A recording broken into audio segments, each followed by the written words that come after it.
Baik, semua harta-harta kita, kalau kita ada harta, mungkinlah pada masa hidup kita ada harta, ada kereta, ada rumah, ada tanah, ada duit simpanan, ya.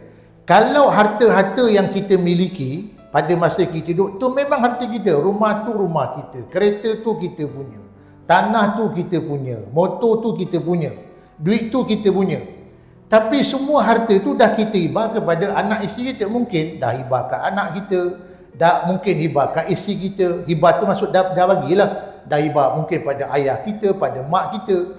Dah kita bagi bila? Pada masa kita hidup.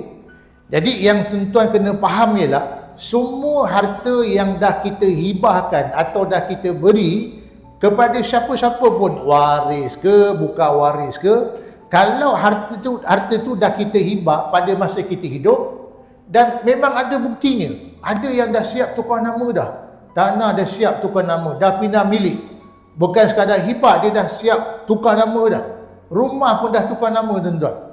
Kalau hibah tu telah, harta hibah tu dah dibuat atau mungkin dah buat pindah milik pada masa hidup, maka bila kita mati, semua harta-harta yang dah kita beri atau dah bagi pada anak-anak kita atau siapa-siapa pun, sama ada secara hibah ke ataupun secara pindah milik, maka itu tidak lagi menjadi harta pusaka bila kita meninggal dunia. Pasal kita dah bagi bila?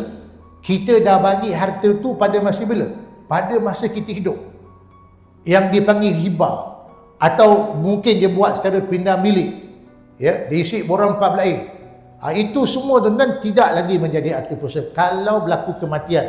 Jadi mana ayah kita ke, mak kita ke, suami ke, isteri, kalau benar pada masa dia hidup dia telah hibahkan harta kepada mereka ni, mungkin isteri, mungkin anak-anak, dan bila dia mati, harta tersebut tidak lagi menjadi harta pusaka. Jadi bila dia tak jadi harta pusaka, dia tak perlulah diuruskan mengikut hukum faraid.